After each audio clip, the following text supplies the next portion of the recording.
Boa tarde, meus amigos, boa tarde, minhas amigas. Hoje, sábado, 21 de outubro de 2023, nesse horário, nós estudamos essa obra, Paulo de Tarso e as Leis Morais, isto é? Nós estamos estudando aqui o capítulo que fala da lei do progresso, Paulo de Tarso e a evolução da compreensão de Deus. Já avançamos um pouco nesse capítulo, mas vamos continuar aqui estudando. Então, eu vou pedir, Carmen, você, por favor, pode fazer a prece? Mas só um instantinho. Alberto, não se preocupa não, que a gente vai tentar terminar um pouco mais cedo mesmo, tá bom? Faz a prece, por favor, Carmen.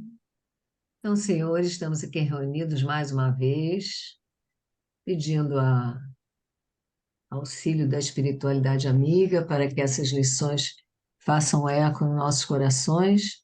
Agradecemos a Casa de Francisco, a disponibilidade aqui de todos, em especial da nossa amiga Rose, para mais um estudo, para mais uma reflexão, para mais um conhecimento, para a nossa jornada, que só temos a agradecer, Senhor, mais essa oportunidade. Abençoe a todos nós aqui presentes nesse momento, nos dois planos da vida, e que possamos aproveitar muito o estudo da tarde de hoje. Graças a Deus. Adeus. Bem, o parágrafo que nós vamos começar é quando ele fala da proposta do Cristo, tá? Nos estudos anteriores, nós falamos sobre essa lei de progresso, né? Falamos sobre que fé é sinônimo de fidelidade, e agora nós vamos falar sobre a proposta do Cristo, no capítulo referente à lei de progresso. E começa assim: a proposta do Cristo, Jesus, é desenvolvermos a espiritualidade, ampliarmos nossa consciência como seres imortais e vivermos como espíritos, mesmo estando no corpo material. Isso pode parecer, primeiro parágrafo, página 141 do primeiro parágrafo. Isso pode parecer uma coisa simples, a gente dizer assim, vivemos como seres imortais, mas para nós ainda não é simples. Nós ainda temos dificuldade de nos vermos como espíritos. Nós ainda, por mais que a gente fale, mesmo nós espíritos, não estamos nem falando das outras religiões, não. Nós temos dificuldade de nos vermos como espíritos. Tanto que a gente diz assim, meu espírito, né? Essa forma de falar. A gente tem dificuldade de se ver como espírito. E ele diz que a proposta do Cristo é desenvolvermos espiritualidade, ampliarmos nossa consciência como seres imortais, uma questão também difícil para a gente, se entender como ser imortal, vivermos como espíritos, mesmo num corpo material. Estar na matéria para a gente é uma questão muito forte, muito forte. Nós não temos esse desprendimento, ainda não conseguimos, né? Esse desprendimento de entender que essa posição de estar no corpo físico é uma coisa muito temporária.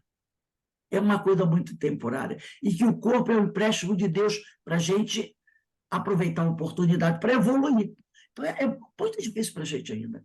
E a proposta do Cristo há 2000 anos, olha só, há 2000 anos era com essa ideia, desenvolver a espiritualidade, ampliar nossa consciência como seres mortais e vivermos como espírito, mesmo estando no corpo material. Então, Jesus trouxe isso há 2000 anos, essa ideia, e nós estamos aqui ainda nos debatendo em relação a isso, né? Então, eu vou até sublinhar isso aqui: desenvolvermos a espiritualidade, ampliarmos nossa consciência como seres imortais e vivermos como espíritos, mesmo estando num corpo material, a proposta do Cristo Jesus.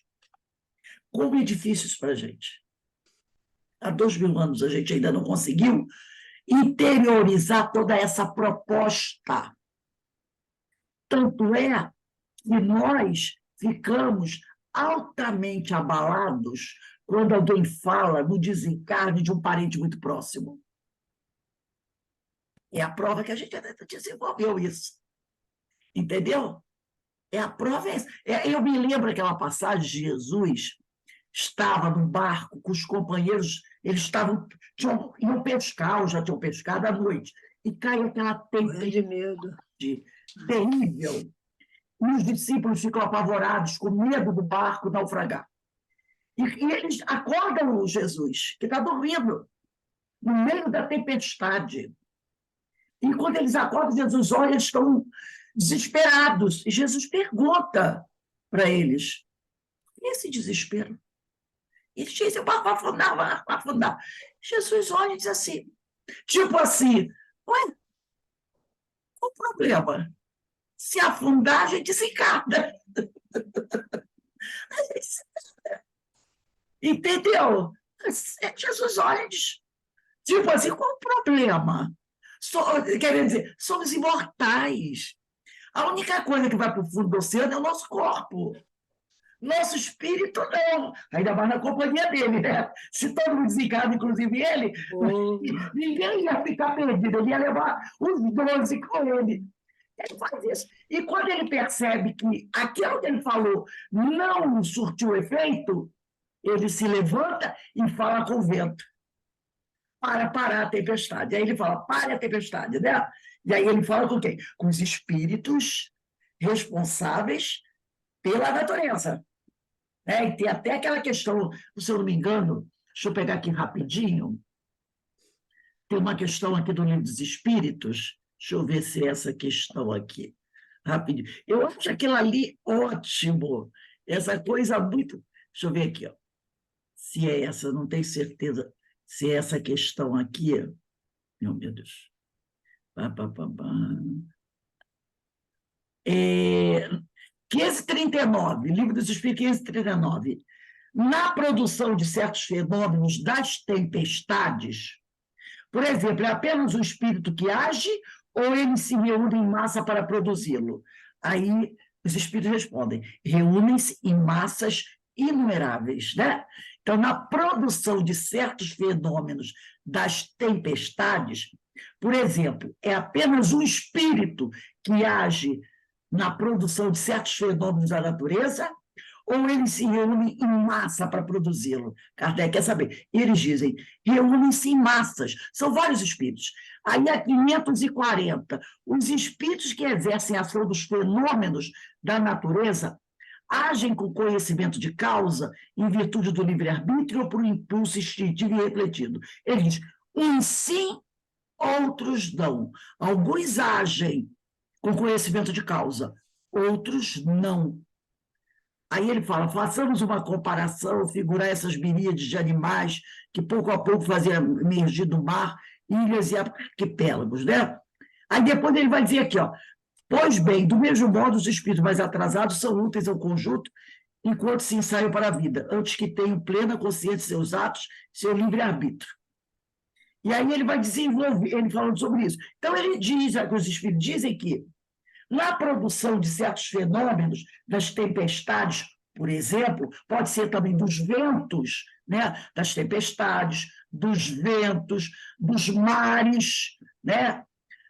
Tsunamis, outras coisas mais. Ele quer saber se é um espírito só que produz esse fenômeno ou são vários. E eles dizem: são vários. Vários espíritos produzem esse fenômeno. Então, nessa passagem do Evangelho, Jesus, né, fala com eles.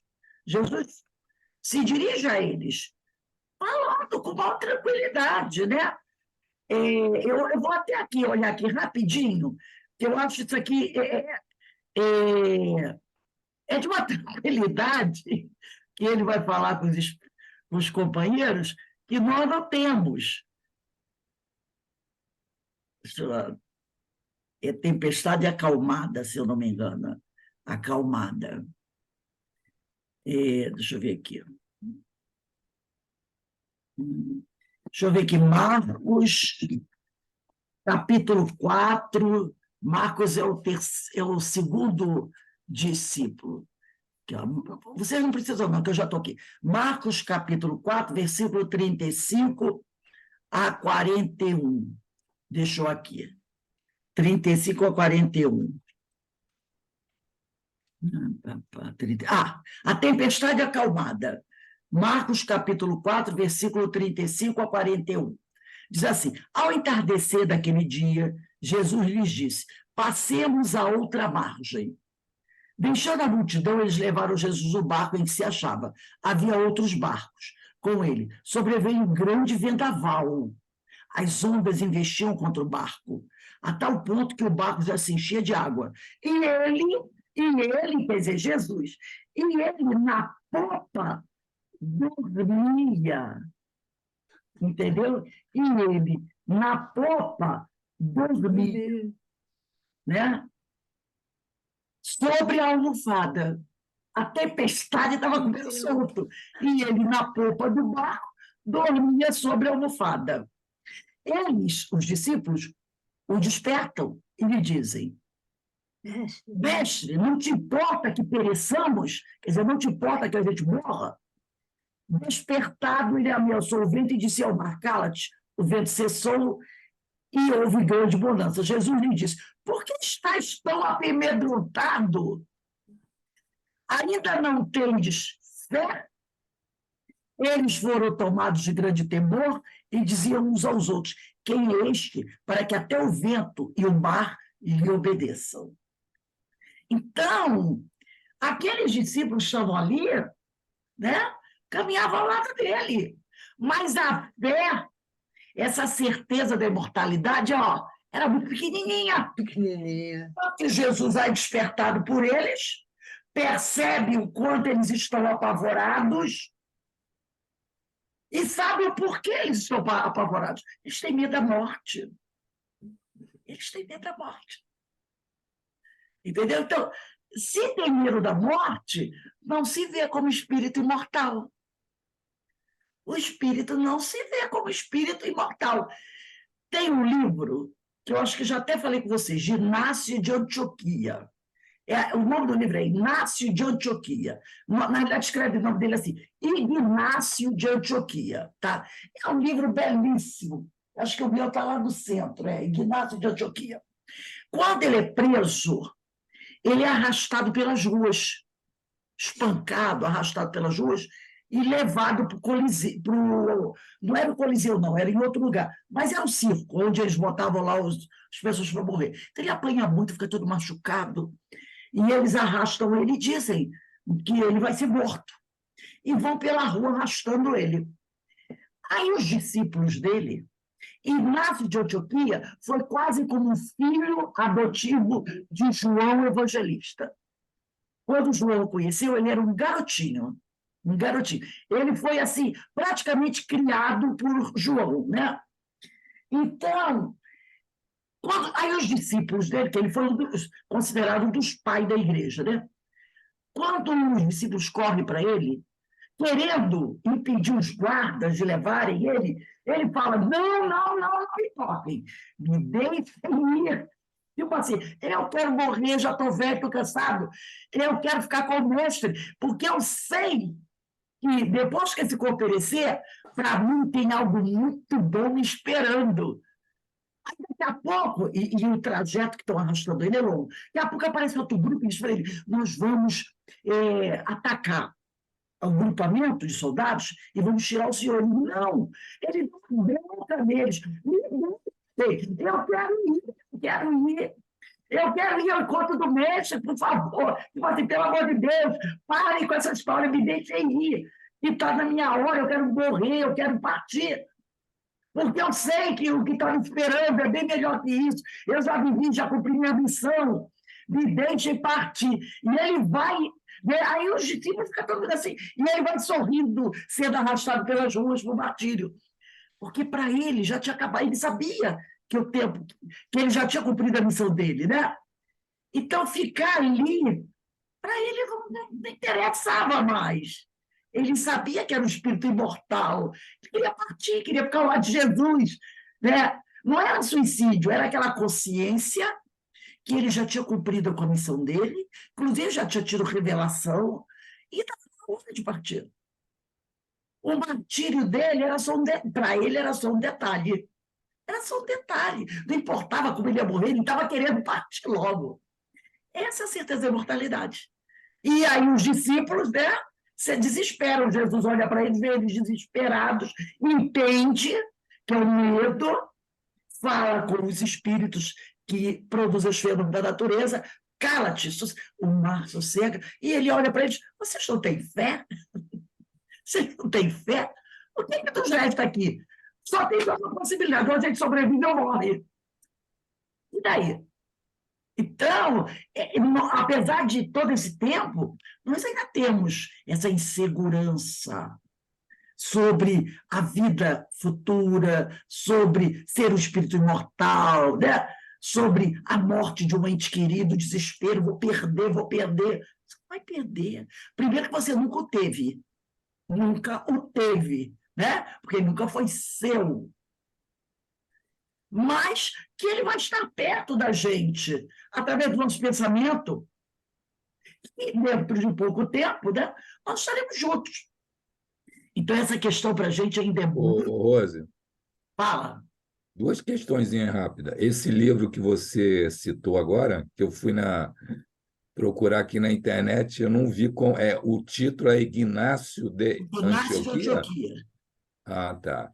Outra coisa, referente ao que você está falando, né, esse tema, eu me lembro do livro Voltaire, lá, né, do Jacó, irmão Jacó, e ele vai dando passo a passo do desencarne. E aí a gente percebe que é um fenômeno que se apresenta tem alguns detalhes, algumas características. Mas eu acho que quanto a pessoa mais apegada à vida, mais difícil é esse processo. Sim. Porque ele não tem um entendimento que ele vai para um outro estágio, ele acha que vai perder a vida. E aí eu acho que o medo se aloja na pessoa e dificulta esse processo. Justamente isso que a gente está falando, essa incerteza da imortalidade. Eu achei o livro aqui, ó, pelo espírito. Deixa eu ver aqui. Geraldo Lemos Neto, o autor. Geraldo Neto. Peraí. Eu vou mandar para vocês aí o que eu achei aqui rapidinho. É Ignácio de Antioquia, de Geraldo Lemos Neto, tá? Pelo espírito, acho que é Teofrato, não tenho muita certeza que o nome aqui do espírito não deu muito bem para ver, mas é Geraldo Lemos Neto o nome do autor, Ignácio de Antioquia. Vou botar depois aqui no nosso grupo. É lindo a história. A história inicia quando ele é criança. Ele é criança, os pais desencarnam, né? E ele fica com uma jovem, uma parente, e essa jovem depois, eu botei no grupo, Ignácio de Antioquia. É linda a história, linda. Autor Geraldo Lemos Neto, vou ter que colocar aqui, ó. Autor Geraldo Lemos Neto. Geraldo Lemos Neto. Muito linda história, uma história, sabe, maravilhosa, maravilhosa, sabe, encantadora. Então, o final é fantástico, apoteótico, assim, né? Eu já Colocou vai morrer muito, no gente. Cefa, em Evangelho do Cefa? Não, eu botei para você o WhatsApp e vou botar no grupo também agora. Tá. Então tá. Eu Muito botei para você obrigado, Rose. pessoalmente, botei para o grupo. Sim, tá. Agora deu para ver mesmo. Essa aqui Vou ver se adquiro ele para as férias. Ler nas férias. é lindo. É a diferença entre esses espíritos que já fizeram essa conquista e nós. Se sou eu que estou sendo arrastado, eu ando. Pelo amor de Deus, não é? Ele vai sorrindo. Ele vai sorrindo, né? Aí, ele diz aqui, a proposta do Cristo é desenvolvermos a espiritualidade, ampliar nossa consciência como seres mortais e vivermos como espíritos mesmo estando em corpo material. Essa mudança de paradigma na vida do convertido de Damasco, Paulo também ao final da vida. O que ele fala para o soldado?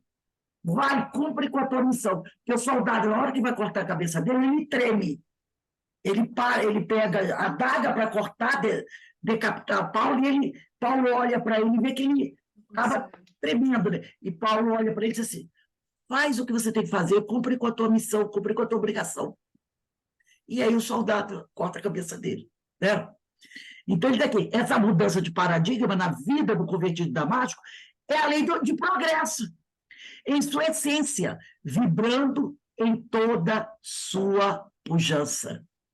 Como Pedro também, quando foi morto, e disseram para ele: você vai ser crucificado. Ele disse: não, não, não, eu não sou digno de ter morte semelhante à do meu Senhor. E aí eles botam ele na cruz e crucificam de cabeça para baixo. E todos os discípulos tiveram a morte assim, de tortura, exceção de João, mas que na hora da morte encararam aquilo, entendeu? Como fim da jornada. É o que ele diz aqui, né? Provando o quê? A lei de progresso. Lá no início, quando Jesus foi preso, eles fugiram, eles correram. 40 anos depois, mais ou menos, para alguns 50 anos depois, para outros 30 anos depois, quando eles foram presos, martirizados, eles não se desesperaram. Morreram, né, sabendo que eles iam estar com o mestre. Olha a diferença. Se eles tivessem essa consciência, quando Jesus foi preso, nenhum deles correria. Ficariam ao lado do mestre. E o seguiriam enquanto ele estava sendo levado para a prisão. Mas eles fugiram, porque ainda não tinham essa consciência, apesar de estarem já quase 3 anos caminhando com Jesus, que eles eram espíritos imortais. Entendeu? Ainda não tinham cristalizado isso de certa forma dentro deles. Eles correram, como nós correríamos também. Agora, 30, 40 anos depois, quando cada um foi preso, torturado, e as torturas foram terríveis. Alguns tiveram a pele arrancada, outros foram queimados vivos, outros foram jogados no azeite, tudo assim, com exceção de João, nenhum deles correu, se desesperou.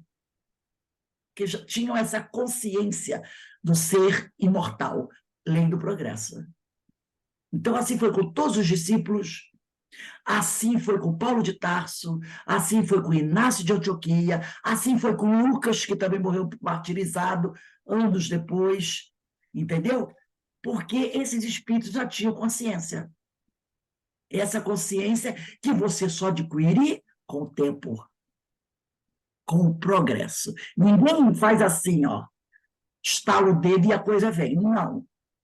Leva tempo, né? É uma construção. Eu trouxe aqui um texto pequenininho. Opa. Ele é pequenininho, só para a gente ilustrar isso que a gente está dizendo aqui. É do livro Leis Morais da Vida, de Joana de Ângeles. Deixa eu tirar aqui, peraí. É o capítulo 37 do Leis Morais da Vida. Deixa eu só pegar o título do capítulo. Se eu não me engano, é Lei do Progresso. Diante do Progresso. Diante do Progresso. Opa. Isso aqui é o saco. Diante do Progresso. Aí está aqui. Ninguém como Jesus conseguiu jamais produzir tão elevados padrões de valorização do homem, sem as complexidades de que hoje se utilizam as criaturas, sem que logrem expressivo êxito. Desfilaram ante ele os mais diversos biotipos humanos e sociais, recebendo seguras diretrizes. A todos que passaram por ele, dispensou a mesma solidariedade fraternal e moral, sem alarde, sem restrição, não se utilizando de qualquer tipo de prolixidade, sabe, de ficar falando muito. Ensinou a metodologia do amor, que cobre a multidão dos pecados, mediante a vivência que se permitiu, amando indistintamente. Da chamada ralé, ergueu protótipos de nobreza, e da nobreza temporal levantou a culminância da dignidade real, príncipes e doutos, através dos mesmos recursos de ternura e sabedoria. Né? Então, ninguém conseguiu, até hoje, elevar tão alto, né, os padrões da humanidade. Ninguém até hoje conseguiu valorizar o homem como Jesus valorizou. Todos que se aproximavam deles, e todos, entre aspas, eram pecadores. Seus discípulos, os amigos, né? Os homens ricos, um dos seus discípulos, Mateus, que era cobrador de impostos, homens ricos, todos eles, né? Como Lázaro, tinham lá suas dificuldades. Ele esteve ao lado de ladrões e prostitutas e a todos deu o mesmo valor, não menosprezando ninguém. E a todos deu aquelas mesmas orientações, procurando o quê? Desenvolver a espiritualidade para todos eles, ampliar a consciência, né, de que eram espíritos imortais, né, e que eles poderiam viver. Tanto que ele disse, vocês podereis fazer tudo o que eu faço, e até muito mais. E isso ele disse para todos, desde aquele mais pobre, mais ignorante, ao mais rico e poderoso. Todos poderiam. Quem, depois dele, exaltou o homem tanto assim? Valorizou tanto o homem assim? Né? Não teve realmente. Né? Então, voltando ao nosso livro. Mesmo assim, Paulo de Tarso, né? Que vai fazer o progresso, desde o momento que ele é o doutor da lei, Saulo, até o momento da morte dele, ele dá um grande salto, um grande progresso, ele tem um grande progresso. Mesmo assim, Paulo de Tarso sabia que ainda haveria muito a percorrer.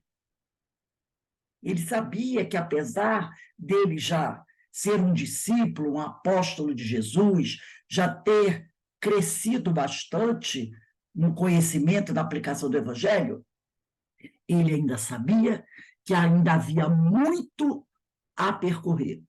Nos encontramos mais próximos da linha de partida do que do ponto de chegada na trajetória evolutiva. Quer dizer, nós, no momento onde estamos, nós ainda estamos muito mais próximos do ponto de partida, quando éramos espíritos muito mais ignorantes, né, do que de ser um Cristo. A gente não está no meio da jornada. Talvez a gente já tenha caminhado uns 25%, uns 20%. Mas não é muito mais do que isso, não. Nessa régua que vai do momento da criação a ser um Cristo, né? A porcentagem que nós caminhamos ainda é pouco. Então, aqui, nos encontramos mais próximos da linha de partida do que do ponto de chegada na trajetória evolutiva. Por isso afirma Paulo, não que eu tenha já recebido, ou tenha já obtido a perfeição, mas prossigo para conquistar aquilo para o que também foi conquistado por Cristo Jesus. Então, ele deixa bem claro aqui, não que eu tenha já recebido. Ele diz, eu ainda não posso dizer claramente que já recebi totalmente o Cristo. Já terminei. Interessante. Já obtive a perfeição. Fala.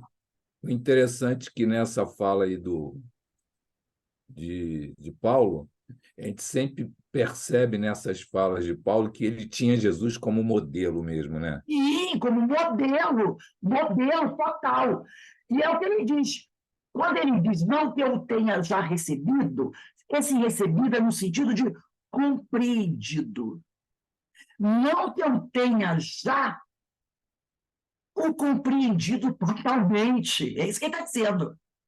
Eu ainda não compreendi o Cristo totalmente, a sua vontade totalmente. Ou que eu tenha já obtido a perfeição. Não, estou longe. Mas ele diz, mas eu prossigo. Quer dizer, eu continuo caminhando para conquistar aquilo para o que também fui conquistado por Cristo Jesus. Quer dizer, eu prossigo caminhando, seguindo os passos do mestre, porque ele é o meu exemplo, é o meu guia, e ele vai me levar àquele ponto que todos nós chegaremos um dia a ser espíritos puros. Por isso ele diz, eu sou o caminho, a verdade e a vida. Ninguém chega ao Pai senão através de mim. Ninguém chega ao Pai senão através de Jesus, porque ele traz os ensinos do Pai para nós. O Evangelho não é o ensino de Jesus, é o ensino de Deus, que Jesus, o Mestre, vem apresentar o mundo. O Evangelho é a boa nova. A boa nova são as notícias do reino, são as notícias de Deus. Deus chama Jesus e diz assim, leva a minha lei, a minha boa nova para o mundo. Então, se ele traz isso, o único caminho para chegar a Deus é através dele. É através da prática do que ele trouxe para a gente. Que eu ensino Jesus. E é isso que ele está dizendo. Eu não sou perfeito, eu ainda não conheço, não entendi tudo que o Cristo falou perfeitamente, mas eu prossigo adiante, seguindo o Cristo. Porque eu sei que através dele eu vou chegar aonde eu tenho que chegar. Isso está em carta aos Filipenses, capítulo 3, versículo 12. E aqui ele diz, em breve resumo das respostas dos espíritos, Allan Kardec, no capítulo 8, da terceira parte do Livro dos Espíritos, que se refere à Lei do Progresso, que nós já lemos, né, anteriormente, das questões 780, 785, e seguindo aí, podemos afirmar que tudo está em constante evolução. Tudo está em constante evolução, inclusive nós. Né? Tudo está em constante evolução. E não tem capacidade para impedir o progresso. Aí ele diz aqui, né? Desculpa, eu pulei. Podemos afirmar que tudo está em constante evolução. E o ser humano não retrograda. Ele estaciona ou evolui. Ele não retrograda. Lembra que estudamos isso outro dia? Você estaciona. Às vezes você está na pior, só faz besteira. Numa encarnação, você não faz o bem nem faz o mal. Não fazer o bem já é fazer o mal. Na outra, você faz uma besteira e cai. O pessoal retrogradou. Não, porque na anterior, ele não fez o bem.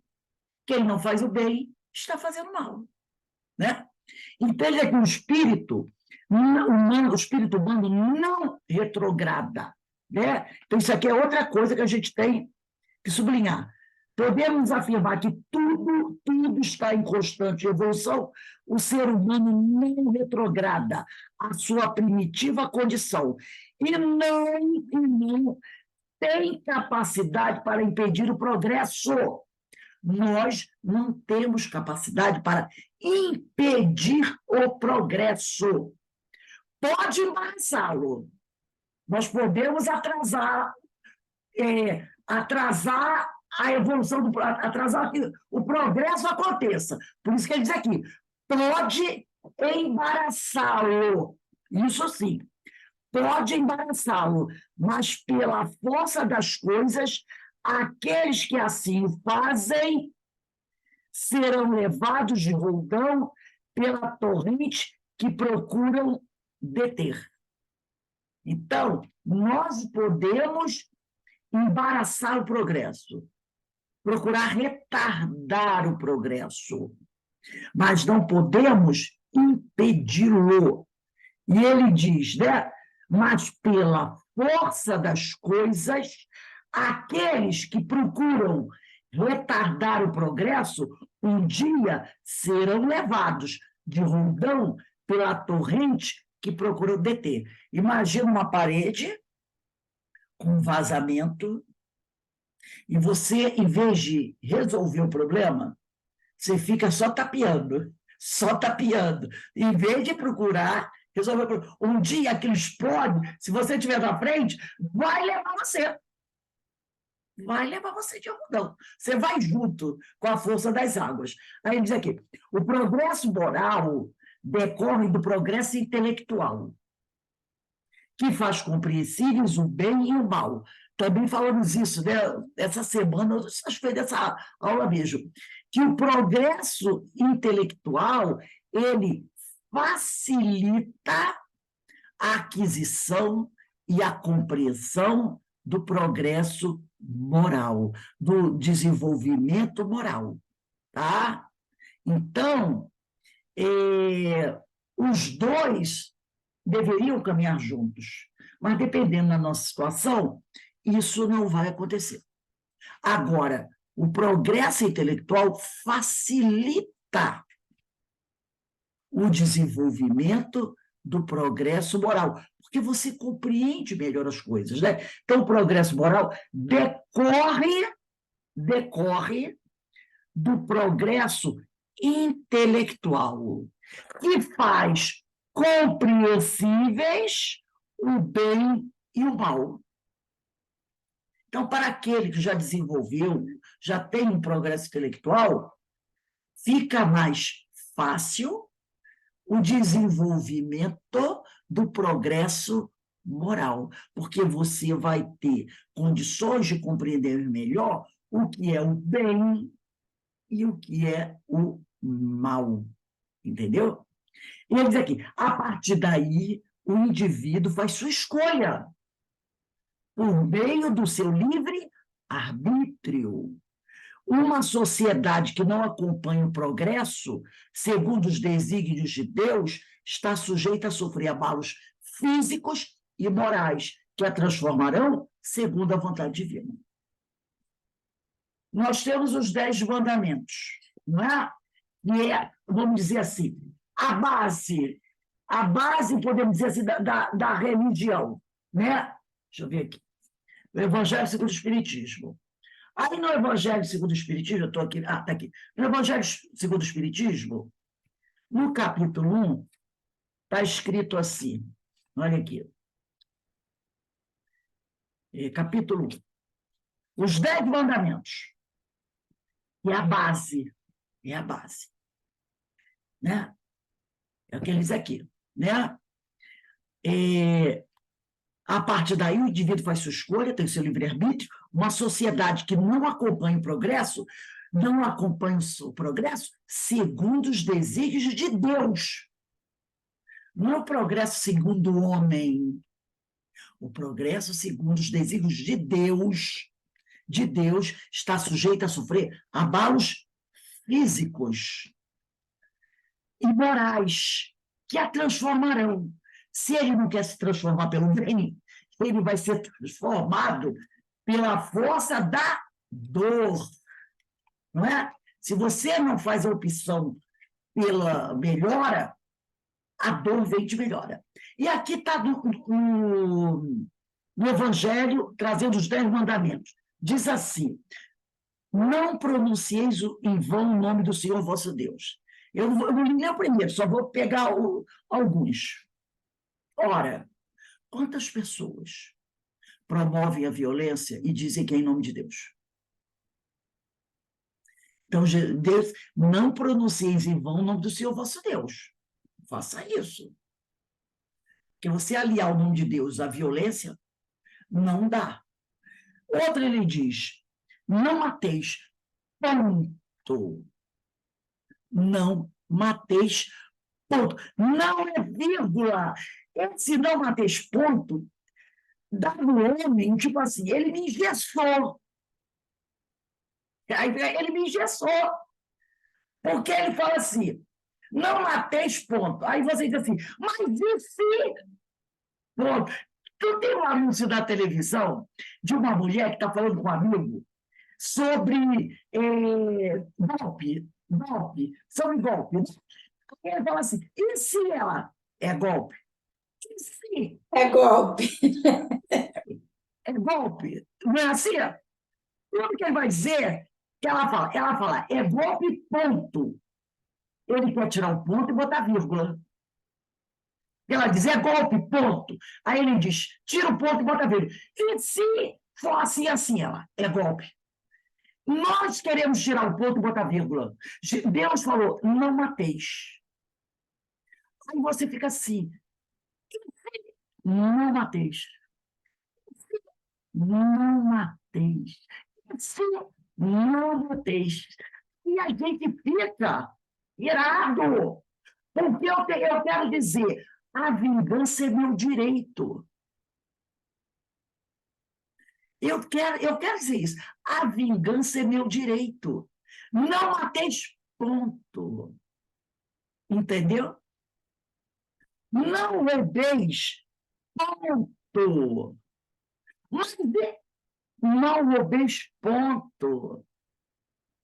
Esses dois, que é o quinto mandamento, não mateis, e o sétimo, não roubeis, nós nos sentimos engessados, porque a gente acha que tem o direito. Eu tenho direito eu tenho direito à resposta no mesmo nível. Não tem. Não tem. Porque se você se considera do direito da resposta do mesmo nível, você está querendo fazer o quê? Você não está fazendo o que que Jesus falou. Ofereça outra face. E Jesus não disse, você tem o direito à vingança. Ele disse, não mateis, não roubeis. Por isso que Chico diz assim, ele fala, né? Ele diz assim, preferível ser vítima do que agressor. Preferível ser vítima do que agressor. Então, se você foi vítima e busca vingança, você vai contra a lei do Senhor. Porque não foi isso que ele falou. Ele disse, não mateis, ponto. E esse ponto só compreende o espírito que já está evoluído. Nós não compreendemos ainda. Nós não aceitamos ainda, porque o nosso orgulho é muito grande ainda. É muito grande. Jesus, quando foi preso, não poderia ter se libertado de todos aqueles homens?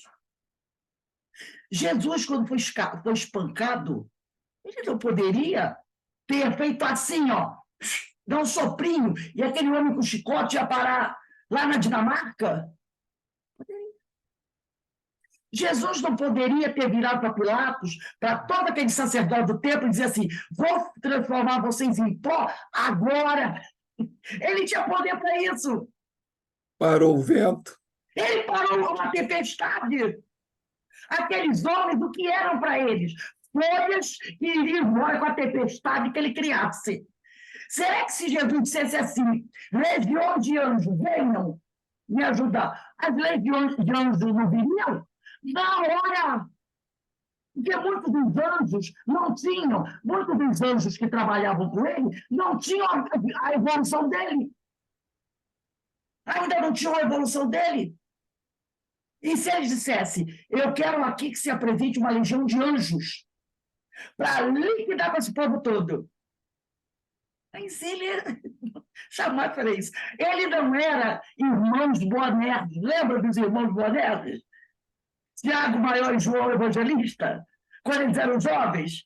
E Jesus pediu que os dois fossem até uma cidade conversar com as pessoas para que essas pessoas cedessem um quarto para ele passar a noite, porque ele estava fazendo uma viagem. Ele ia para Jerusalém e ia passar pela Samaria. E os dois vão à frente, porque era hábito naquela época você hospedar viajantes. João e Mateus chegam lá, não, é Tiago Maior, que era irmão de João, os dois irmãos, chegam lá, pedem as pessoas, dizem, ó, é Jesus, ele é judeu, o pessoal da Samaria já, ó, não, aqui não tem vaga, não. Eles voltam, senhor, ó, falando com o pessoal, ninguém quis hospedar o senhor. Faz o seguinte, será que a gente não pode jogar uma bola de fogo em cima daquela aldeia, queimar todo mundo ali? Entendeu? Eles não quiseram hospedar o senhor, não dá para mandar descer uma bola de fogo e acabar com aquela turma toda ali, entendeu?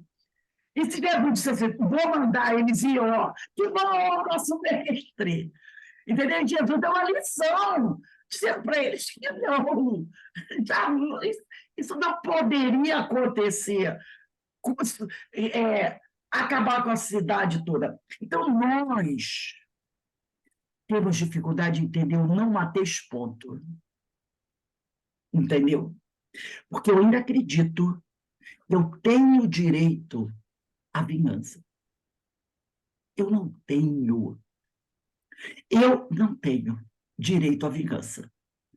É igual o pessoal lá no início do século XIX, século XX, final do século XIX, século XX aqui do Brasil, até os anos, de vez em quando acontece assim, quando um grupo mata alguém da outra família, aí o cara vai lá e mata a outra família também. Lembra dos cangaceiros naquela época, os coronéis, tempo dos coronéis, lembra? E ainda tem alguns assim hoje em dia, não tem? Lembra a história dos 5 médicos que morreram na Barra? Por que eles morreram? Porque alguém que estava lá no calçadão. Confundiu. Queria buscar aquele que estava lá.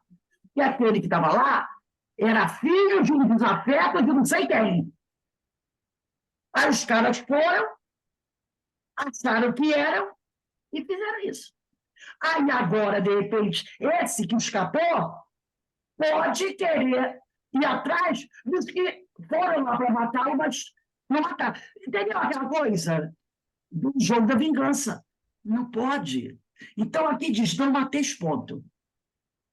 Não tem vírgula. Não roubeis ponto. Não tem vírgula. O verdadeiro cristão é o que segue a lei de amor e caridade, como ensinou Jesus. Rose, e aí muitas das vezes a gente cita, mas Jesus falou isso há 2000 anos atrás. Isso aí foi Moisés, talvez em torno de 3000 anos atrás. E sim, E ainda continuo sem entender. porque a gente não evoluiu. Lembra quando ele fala que nós estamos mais perto do ponto de partida do que do ponto de chegada? Nós ainda não evoluímos. E quando alguém aparece dizendo que não deve fazer isso, que deve promover a paz, a gente faz o quê? Taca pedra. Porque ele quer tirar o meu direito de vingança. Ele quer tirar o meu direito de resposta. Mas o Carpinteiro, 2000 anos atrás, já disse isso. E não foi só ele, não. Se você for os profetas da Bíblia, aqueles primeiros profetas, eles já diziam isso. Porque muitas das coisas que Jesus disse foi repetir o que os profetas tinham dito. Lá do Levítico, do livro de Juízes. Jesus, muitas das coisas que Jesus faz é repetindo o que os profetas já tinham dito. Que foi ele que disse para os profetas há 3000 anos atrás. Entendeu? Então, olha quanto tempo. Esses 10 mandamentos vieram através do legislador Moisés. Quase 2000 anos antes de Cristo. Está lá, o não mateis, não roubeis. 2000 anos antes de Cristo. Mais 2000 anos depois, há quase 4000 anos que a gente repete. 5º mandamento, não mateis. 7º, não roubeis. Não cometeis adultério. E até agora não aprendemos. Quase 4000 anos. Aí a gente percebe, quando o autor do livro diz que a gente está mais perto do ponto de partida do que o ponto de chegada. E quanto tempo ainda vai levar para a gente realmente aplicar? Porque saber como é que é, a gente sabe. Aplicar o não mateis e não roubeis. Os 10 mandamentos. Que depois Jesus, percebendo que 4.000 anos, 6.000 anos, esse povo vai aprender. Faz o seguinte, ó. Ama a Deus sobre todas as coisas e ao próximo quanto a ti mesmo. E tá bom, se você fizer isso, você cumpriu os 10. Ama a Deus e ama o próximo. Que quem ama o próximo não adultera, não mata, não rouba, entendeu? Não tem inveja. Ama a Deus sobre todas as coisas e ao próximo como a ti mesmo. E ó, tá bom para vocês. Aí, Rose, eu me lembrei do Sol de Primavera do Beto Guedes, e ele diz assim: A lição eu já trago de cor, só me falta aprender. Exatamente. A lição a gente sabe de cor. O que nos falta é aprender. Aprender quer dizer colocar em prática, né? Então, ele continua aí. A partir daí, o indivíduo faz sua escolha por meio do livre-arbítrio, uma sociedade que não acompanha o progresso segundo os desígnios de Deus. Não mateis ponto, não roubeis ponto, não cometais adultério, ponto. É tudo ponto, né? Está sujeita a sofrer abalos físicos e morais. O que é uma guerra? É um abalo físico? Não. Abalo físico é esse terremoto da vida aí, que está acontecendo também, não é? De vez em quando leva 2, 3 mil de uma vez, não é isso? Ou os abalos morais, aí as guerras. Abalos morais. Tá? Que a transformarão segundo a vontade divina. Porque se tu não vai pelo amor, tu vai pela dor.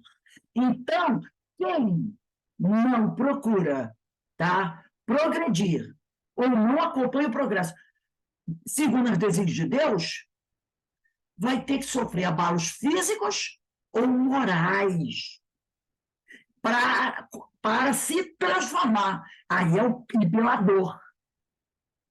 Porque vai ter que ir de qualquer jeito. Ninguém vai ficar para trás. Ou você vai pelo bem, ou vai pela dor. A escolha é nossa, não é castigo divino. Você decide o que você quer. Porque você sabe que vai ter que ir para frente. Agora, se você vai pelas suas próprias pernas ou vai sendo empurrado, o problema é teu. E eles aqui, os maiores obstáculos ao progresso moral são o orgulho, com certeza, e o egoísmo, pois o progresso intelectual se efetua sempre. O progresso intelectual está aí. Né? A cada dia uma novidade, uma tecnologia nova, um computador novo, uma descoberta nova. Às vezes, é 3, 4, 5, 6 do ano, a gente nem consegue acompanhar, né? A parte tecnológica, meu Deus do céu, você nem consegue acompanhar. Você compra um computador, já quer 6 meses, já estão lançando coisa nova, você diz, caramba, você compra um celular hoje, você nem decifra o teu celular, já tem 3, 4 lançado, outras linhas aí. E se você for comprar, eu não compro esses celulares assim, porque eu não sei nem como usar. Eu não sei nem que diabo é aquilo, o que é que faz com aquilo. E tem gente que, né, aí eu quero smart isso, eu quero iPhone aquilo. Gente, eu não sei nem usar o troço. E não tem, eu não acredito que qualquer pessoa consiga utilizar todos os recursos de um celular desses modernos. Pelo menos gente que eu conheço, que saiba utilizar todos os recursos de um celular moderno desse, está difícil, porque você não consegue acompanhar a velocidade. Agora, então, esse negócio com inteligência artificial, com IA, meu Deus do céu, é uma coisa incrível, né? Essa inteligência artificial aí. Então, ele diz aqui, os maiores obstáculos para o progresso moral são o egoísmo, pois o progresso intelectual vai de vento em popa. O espiritismo contribuirá para a evolução da Terra, combatendo o materialismo, apontando a humanidade onde se encontram seus verdadeiros interesses. Então, o espiritismo, né, ele vai contribuir para a evolução do planeta Terra, né, vai combater o materialismo e vai mostrar para a gente aonde estão os nossos verdadeiros interesses. Tipo assim, o espiritismo mostra para a gente o caminho das pedras. Você está no rio, gente, aonde eu vou atravessar só tem água. Aí ele vem e diz assim, ó, vai por aqui, olha bem, que você vai ver um caminhozinho de pedra debaixo da água. Vai pisando aqui que você não afunda. Aí você vai no caminho das pedras, entendeu? E chega lá do outro lado, porque o Espiritismo te mostra o caminho das pedras. Quem não conhece, vai afogar. Vai afogar. Tem até uma historinha, não sei se você já conhece, do discípulo e do mestre. Aí são assim, 2 homens, um é um discípulo, outro é o mestre. Aí o mestre assim, vamos atravessar o rio. Tem esses mestres tibetanos, vamos atravessar o rio. Aí o discípulo vai. E o mestre vai por cima das águas, por cima das águas. E o discípulo toda hora afunda, dá 2 passos, afunda. Daqui a pouco ele consegue ficar em pé com a água do joelho. Vai dar mais 3 passos, cai no buraco. Aí o mestre tem que puxar. Aí ele atravessa o rio. Aí ele diz, mestre, o senhor flutua sobre as águas. O mestre diz, não, meu filho, é que eu conheço o caminho das pedras.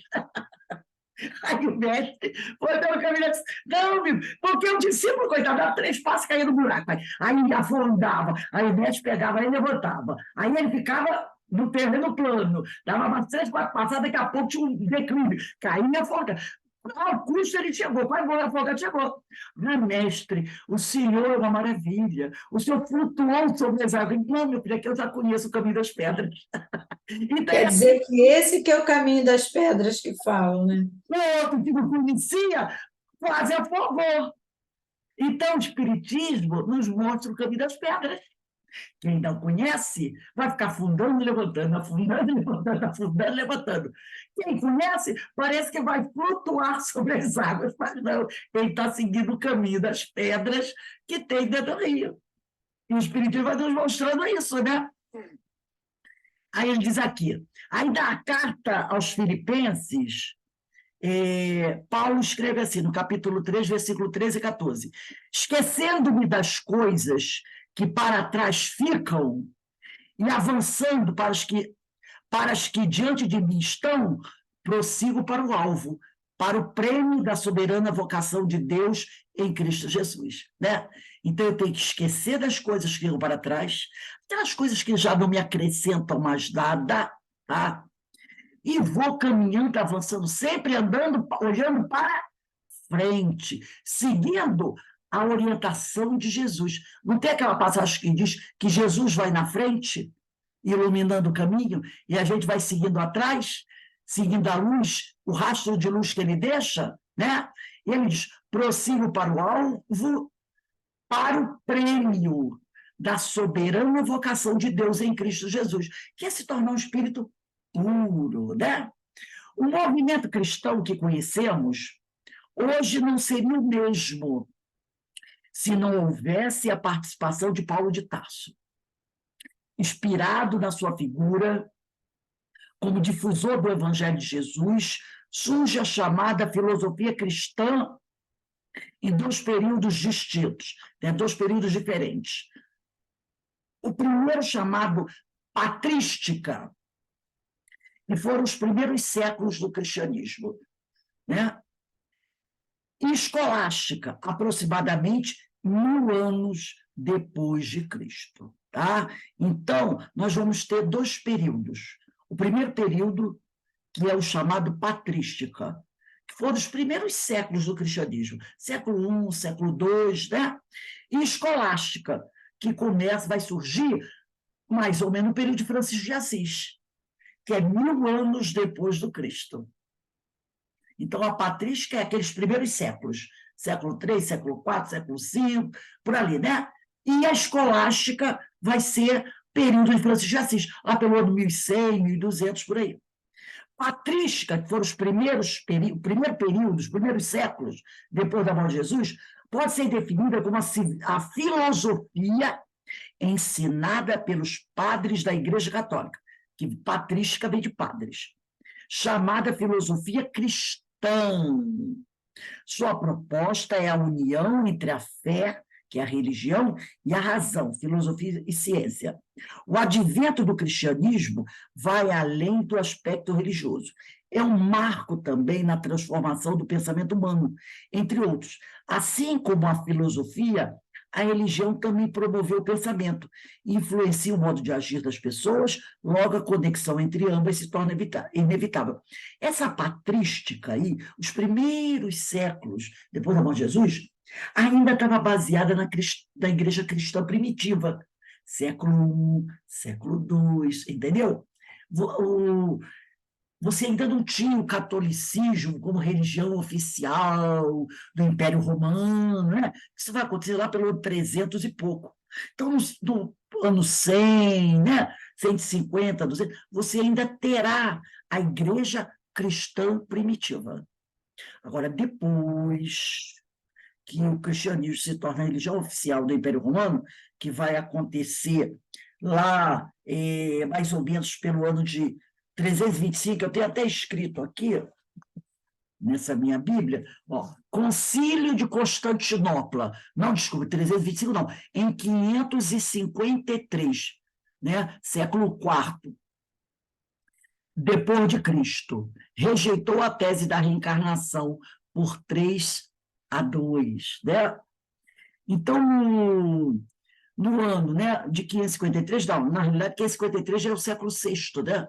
Eu acho que, Rose, essa 553 é em relação à reencarnação. Isso! Foi retirado, mas eu acho que o concílio que estabeleceu a religião católica cristã no Império Romano, acho que foi 400 e pouco. 325, foi por aí, 325. Foi, por aí. Torna a religião cristã. 553 da reencarnação. Mas eu estou dizendo o seguinte, eu quero dizer assim, entre 325 e 550, entre os cristianistas se tornar a religião oficial do Império Romano a queda da reencarnação, mas entre 350 e 550, ali já começa, as coisas começam a se perder, entendeu? Elas começam a se perder, porque ali é o cristianismo se tornando religião oficial do Império Romano, e depois, mais ou menos 200 anos depois, eles tiram totalmente a questão da reencarnação. Então, nesse período, é o século IV, século VI, começa a haver um declínio, né, dessa religião aos moldes de Jesus. Liga aí o teu microfone. Eu consultei aqui, foi no período do imperador Constantino, 313, que foi implantado. Tem um que é 313, outro que é 325. É esse período aí, desses anos aí. Então, a partir do momento que o cristianismo se torna a religião oficial do Império Romano, começa a haver uma... Desculpe, deixa eu fazer uma correção, que a gente sempre, você gosta de coisas assim bem definidas.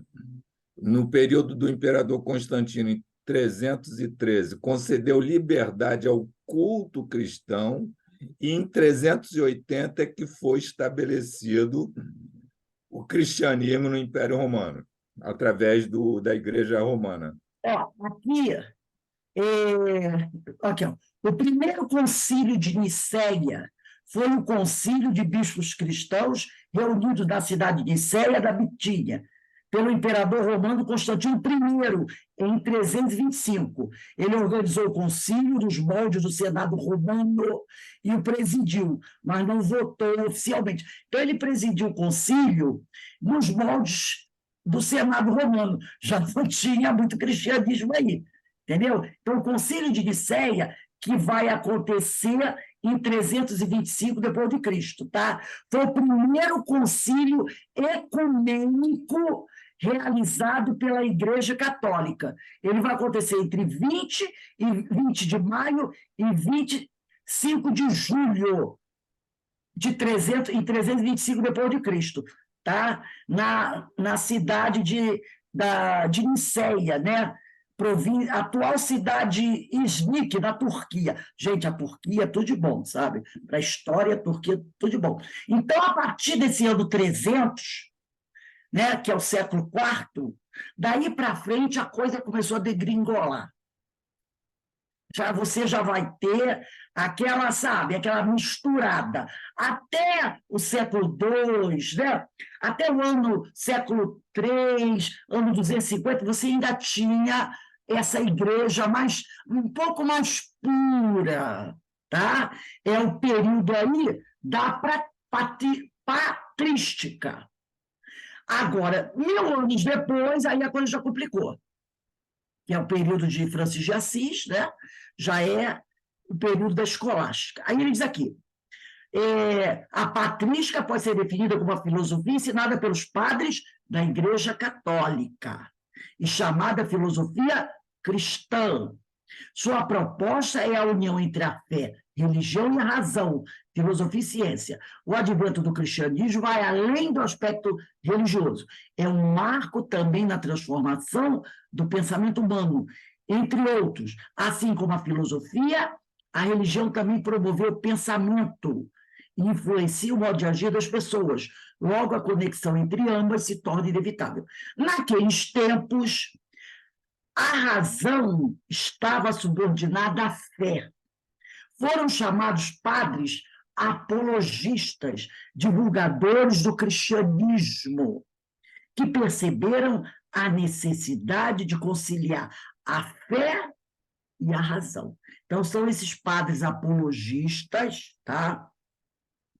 Divulgadores do cristianismo, que perceberam a necessidade de conciliar a fé e a razão, utilizando argumentos racionais para justificar a fé. Porque a fé sem a razão dá problema, dá fogueira, dá assassinatos, dá guerras, não é verdade? Não bastava simplesmente dizer Deus existe, isso é fé cega. Para despertar as pessoas para essa verdade, era necessário justificar a fé pela razão. Por quê? Né? Quando alguém diz assim, Deus existe, acabou. Ninguém discute. E quem discutia era assim. Era assim. Como continua sendo no século XXI, para algumas sociedades. Porque tem sociedades aí, nesses Agão da vida, Paquistão, Afeganistão, esses Anzão da vida, qualquer palavra. Não viu um jogador que se chama Ronaldo, que foi lá, abraçou uma moça com paralisia cerebral e foi condenado a 99 chicotadas? Vem dele lá. O que é isso? É fé cega. É cega. Ninguém parou para pensar. Ela tem paralisia cerebral. Ele foi até lá e deu um abraço e um beijo na cabeça dela, por cima do lenço, porque ele ficou emocionado. Ele ficou agradecido a ela. Não interessa. No nosso país, que quem comanda é a religião.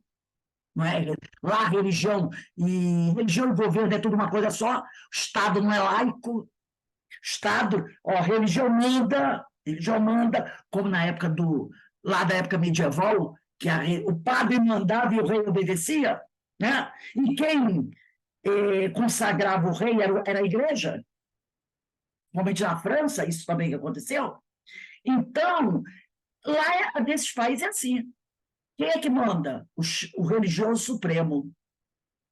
E ele diz que a nossa fé, homem e mulher não podem andar de bom nem que sejam casados. Em público, acho que não sei se é o Irã, Iraque, que diz o seguinte: o marido não pode andar de mão dada com a mulher na rua, o marido não pode demonstrar, nem a mulher, carinho pelo outro na rua, não pode. Um homem não pode beijar sua mulher, pode sim beijar a criança, filho, criança, mas não pode beijar a mulher na rua, andar de mão dada na rua, não pode. Não pode. Imagina o português que vai lá e dá um beijo na cabeça da mulher, na frente de todas as televisões. Ainda mais no Irã, que segue à risca isso aí.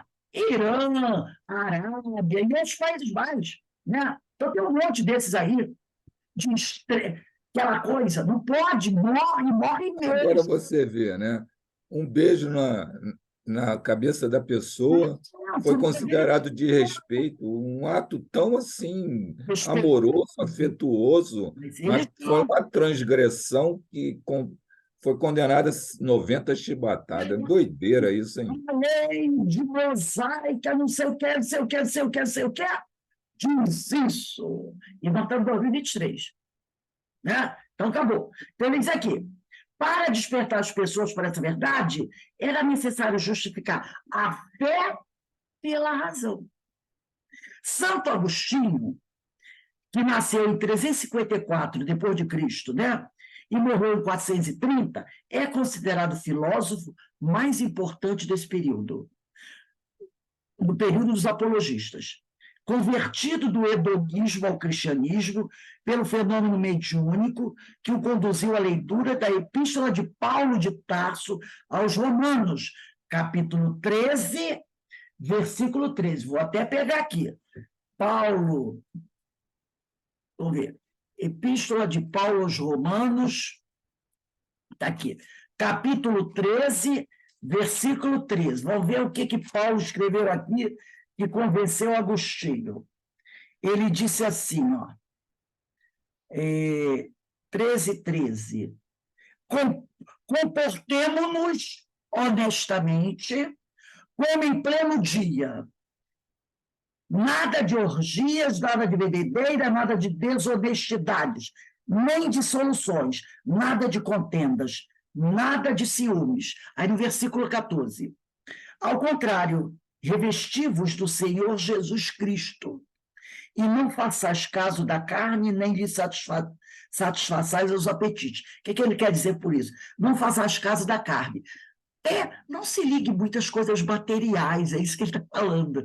Não é carne do sexo, não. Não se ligue muitas coisas da matéria, nem satisfaça os apetites da matéria, nem procure viver de forma enlouquecida para conseguir os bens da matéria. Né? É isso que ele está querendo dizer, está dizendo aqui. Imagina Jesus chegando num país desse aí. Jesus que também gostava de abraçar todo mundo. Não abraçava? Mestre, aí vinha, abraçava Jesus, Jesus beija. Imagina, 150 chibatadas. 150 chibatadas. Não é assim? Era. Aí ele diz aqui, né? Então, Santo Agostinho, né? Que se converteu após a leitura da Epístola de Paulo aos Romanos, capítulo 13, versículo 13, encontrou na doutrina de Jesus as respostas para as suas dolorosas indagações. Então, a doutrina de Jesus, que é o Espiritismo. Nós estudamos aqui, anteriormente, que o Espiritismo mostra para a gente o caminho das pedras. O Espiritismo contribuirá para a evolução da Terra, combatendo o materialismo, apontando a humanidade onde se encontram seus verdadeiros interesses. A doutrina de Jesus, que é o cristianismo redivivo, que é o Espiritismo, mostrou para Paulo as respostas para suas dolorosas indagações. Porque Paulo também, Agostinho também ficava, por que eu sofro tanto? Por que eu tenho esses questionamentos? E aí a doutrina de Jesus mostrou para ele a verdade. Não é porque Deus quis, que essa é a fé cega. Deus existe. Por que isso acontece? Porque Deus quer. Deus quer ponto. Aí é o Deus quer ponto. Deus quer ponto. Você está questionando, quer saber mais? Corta a cabeça dele. Porque era assim que fazia, não era? Aqueles que criticavam, que faziam alguma pergunta indelicada, pergunta que ninguém poderia fazer, até porque os caras também não sabiam a resposta, mas para bancar que eram inteligentes, eles fingiam que sabiam. E quando alguém ficava ali em cima, eles mandavam fuzilar o sujeito. Vai lá, acaba com ele.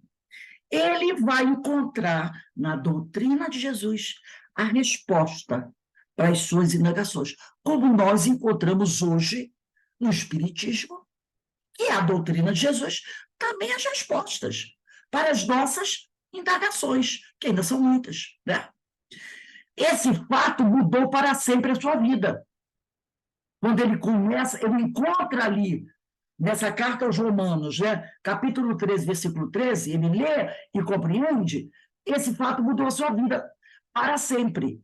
Era a estrada de Damasco para o jovem Aurélio Augustinos. Né? Então, todos nós temos uma estrada de Damasco. Todos nós. A de Agostinho foi quando ele leu esse versículo e entendeu o que estava escrito ali. Porque ele era alguém muito materialista. E quem conhece a vida de Agostinho sabe que ele era muito materialista. E lá no Evangelho diz assim, ó, não dê tanta atenção às coisas da carne. Ele está dizendo que não dê tanta atenção às coisas da matéria. Busca as coisas do espírito. Quando ele leu e entendeu, ele que era uma pessoa muito ligada, né? tinha uma vida meia largadinha, né? Tinha uns amigos que também não eram muito bons, muito legais, tinha uma vida muito tumultuada, e aquilo deixava ele intranquilo, porque, na verdade, não era aquilo que ele queria. Aí lembra Paulo, por que eu ainda faço o que não quero e não faço o que quero? Quando ele lê e compreende a mensagem de Jesus, ele, opa, é isso que eu quero. Aí a estrada de Damasco, como todos nós também tivemos a nossa estrada de Damasco. E ele diz aqui, Aurelius Augustino, chamado também bispo de Hipona, né? Quem quiser, tem várias, o livro Confissões de Santo Agostinho, muito bom. Tem um livro também sobre Agostinho, eu tenho até esse livro, é um escritor, acho que é Humberto Roden, Santo Agostinho. Eu vou tirar foto, vou botar para vocês. Eu acho que é Santo Agostinho de Humberto Roden. É maravilhoso. Como também Confissões. Porque aí a gente vai conhecendo a história do sujeito, porque é bom a gente ler, às vezes, algumas biografias, como de Inácio de Antioquia, de Agostinho, porque aí você começa a entender que o cara era igual a gente, tinha as mesmas dificuldades, entendeu? Tem um outro livro também sobre a vida de Paulo de Tarso, que é acho que é do Rui Kremer também, muito bom. Eu vou tirar umas fotos da capa para mandar para. Porque a gente só conhece Paulo Estevão falando de Paulo, né? Mas tem outros livros falando de Paulo, acho que é Rui Kremer, Paulo de Tarso, de Agostinho, para a gente conhecer, porque aí quando você conhece, você diz assim, nossa, o cara é igualzinho a mim, tinha os mesmos problemas que eu tenho, né? E Agostinho e Paulo não são figuras que o pessoal diga assim, acho que não existiu, não, está documentado. Agostinho está documentado que ele existiu verdadeiramente. Foi um dos pais da igreja. Mas você vai conhecer a vida do cara, você vai ver, diz assim, nossa, isso aqui que ele passava, eu também passo. Nossa, ele tinha essas dúvidas, eu também tenho. E aí ele vai dizer aqui, na juventude, Santo Agostinho, porque é assim que a igreja o conhece, foi adepto do maniqueísmo, doutrina conhecida por defender a existência de duas forças no universo, que é o dualismo, o bem, espírito, e o mal, matéria. Então, na juventude dele, ele foi adepto do maniqueísmo, né? E acredita... Espera um instantinho que eu vou fechar a porta aqui, gente. Acredita na existência, né, de duas forças no universo. E o mal, né? Aí são chamados maniqueístas. Após estudar Platão e Plotino, converte-se ao cristianismo, se distanciando da antiga crença maniqueísta, muito influenciado pelos filósofos gregos. Ele se coloca a questão sobre o problema do mal. Se Deus é bom e criador de tudo, de onde vem o mal, né?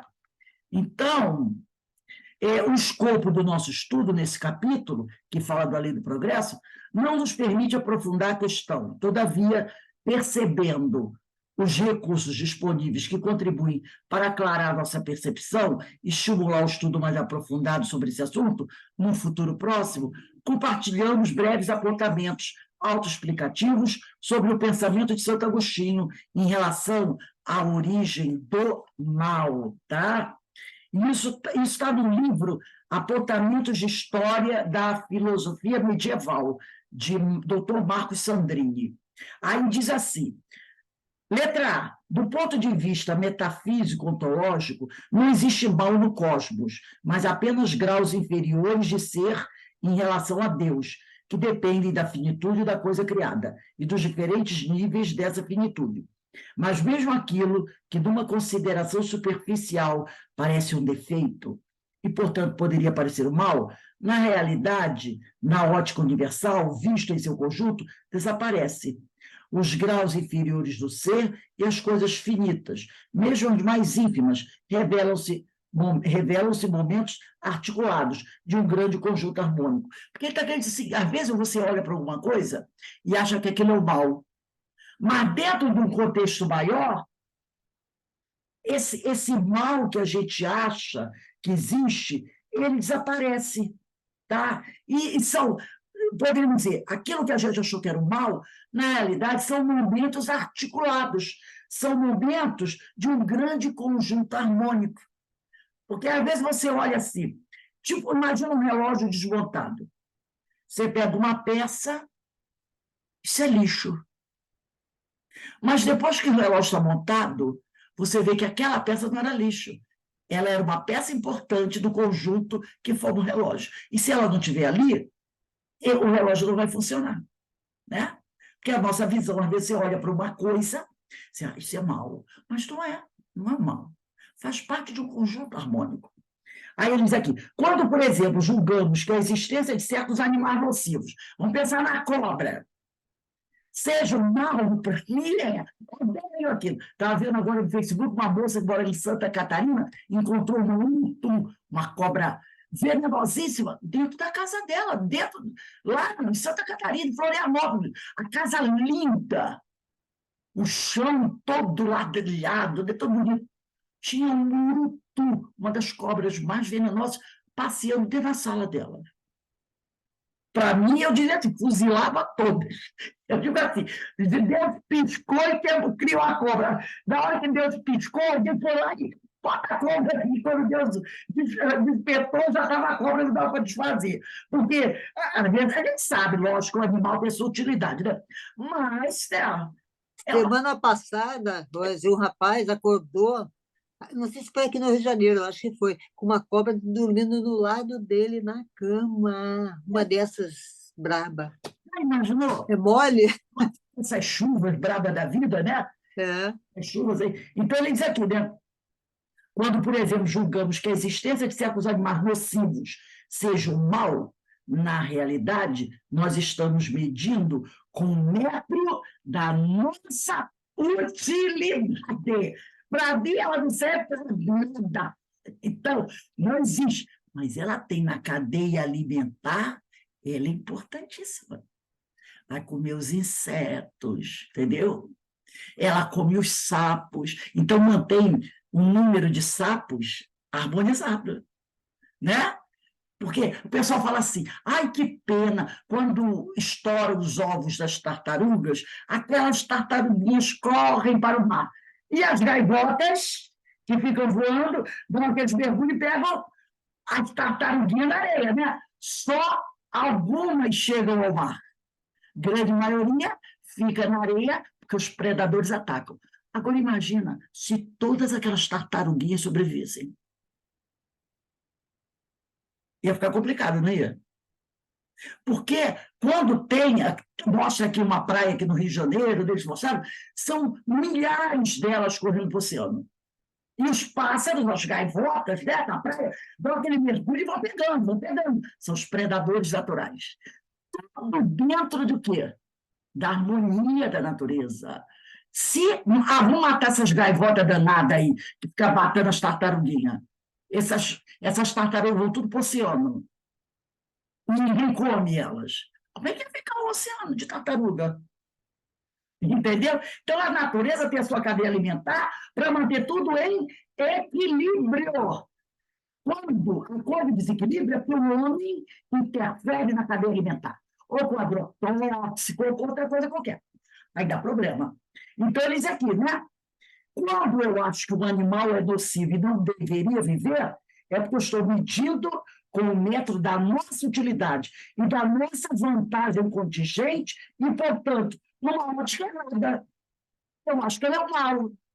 Então, liquida. Mas ela tem sua função. Medida com o método todo, se eu medir com o método todo, cada coisa, mesmo aquela aparentemente mais insignificante, tem o seu sentido e a sua razão de ser, e, portanto, constitui algo positivo. Eu assisti um filme uma vez chamado Vírus. Esse filme, esses filmes de ficção, eu adoro filmes de ficção, onde uma civilização alienígena ataca a Terra. Por quê? Porque eles consideram o homem um vírus que destrói o próprio mundo que vive. Então, eles vêm para eliminar o vírus. Entendeu? Aí ele diz aqui, já o mal, que ele falou, né? Do ponto de vista metafísico, não existe mal no cosmos, mas apenas graus inferiores de ser em relação a Deus. Aí a letra B, já o mal moral é o pecado. E o pecado depende da má vontade. E a má vontade depende de quê? A má vontade não tem uma causa eficiente, mas muito mais uma causa deficiente. Por sua natureza, a vontade deveria tender ao bem supremo. Mas como existem muitos bens criados e finitos, a vontade pode tender a eles e subvertendo a ordem hierárquica. Pode preferir a criatura a Deus, preferindo os bens inferiores aos bens superiores. Sendo assim, o mal deriva do fato de que não há um único bem, mas sim muitos bens, consistindo precisamente em uma escolha incorreta entre esses bens. Então, o mal é a nossa escolha incorreta entre os muitos bens que existem. O fato de se ter recebido de Deus uma vontade livre, que é o livre-arbítrio, é um grande bem, é verdade. O mal é o mau uso desse grande bem, que se dá de modo como vimos. Então, o livre-arbítrio é um grande bem que o homem recebeu de Deus. E o que é o mal? É o mau uso desse grande bem. Quando eu uso o meu livre-arbítrio, que é um grande bem, e uso o mal. Aí eu produzo mal. Muito interessante isso, né? Então, o bem é o livre-arbítrio. E o mal? É o mau uso desse bem. Quando eu uso o mal, essa dádiva que o Senhor me concedeu, que é o livre-arbítrio, eu produzo mal. Então, essas teorias são muito interessantes. Vamos encerrando por aqui. Semana que vem será dia 28. Vamos botar lá. 28/10. Vamos começar desse parágrafo. Durante sua trajetória cristã, Santo Agostinho, eu vou mandar para vocês a capa dos 2 livros. Já botei do Inácio de Antioquia e vou colocar do Agostinho e do Rui Kremer, que é maravilhoso, falando sobre Paulo de Tarso. Então, a gente vai vendo, né? Quanta coisa interessante a gente estudando, a gente vai refletindo, né? Sobre essas coisas. Alguém gostaria de falar alguma coisa aí? Sim, esse estudo vai abrindo mesmo a nossa percepção, né? Das coisas. A gente pensa tudo de uma forma. Eu hoje me vejo assim, como se eu estivesse renascendo, sabe? Como se eu estivesse nascendo, porque eu estou percebendo as coisas melhores do que. Tirando, não só tirando dúvidas, né? Mas percebendo melhor o fluir da vida, as coisas que a gente vive, né? O nosso dia a dia até. Não só não só o que há de vir, o porvir, né? E porque a gente começa a refletir sobre esses temas, sobre esses assuntos, e ele vai aclarando a nossa mente, né?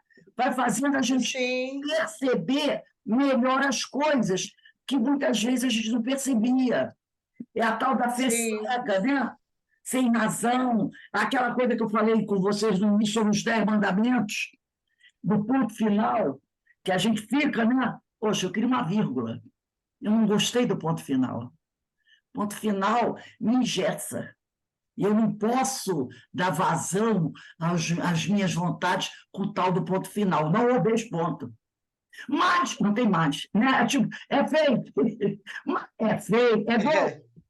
É golpe. É golpe. É a mesma coisa, né? A gente usa reticências. Exatamente. Jesus me usou, Jesus botou ponto. É isso e acabou. Não se discute, é isso, acabou. É a lei de. Muito bom, muito bom. Então, meus irmãos, nós vamos encerrando agora os nossos estudos. Segunda-feira estaremos aí para o nosso estudo do Livro dos Espíritos. né? Então, vamos agradecer a Deus por essa oportunidade. Alberto, faz a nossa prece aí, por favor, meu amigo.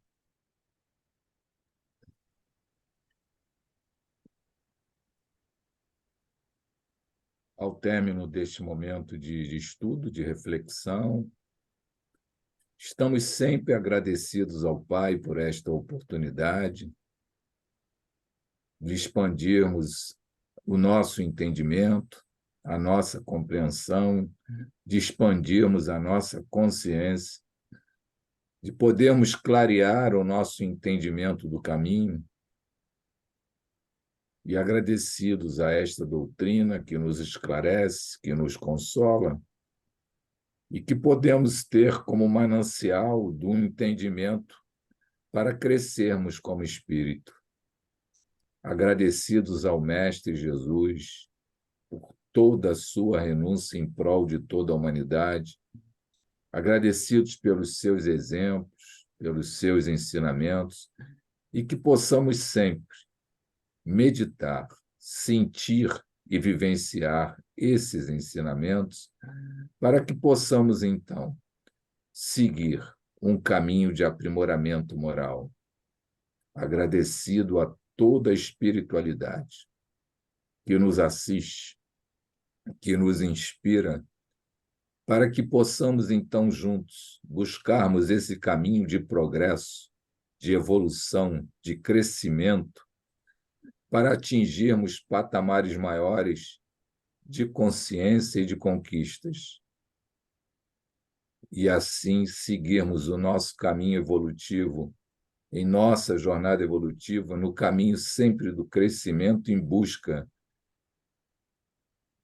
do ideal estabelecido por Jesus, que é o nosso modelo. Portanto, estamos sempre agradecidos. E que estejamos com Jesus em nossos corações e com o Pai Celeste em nossas consciências, hoje, agora e sempre. Graças a Deus, né? Então, meus irmãos, uma boa tarde para todos. Daqui a pouco a gente vai começar aqui a nossa reunião de radiação. E Deus Boa abençoe a todos vocês. Tá bom? Um beijo. Obrigada, Rose. Obrigado. Tchau.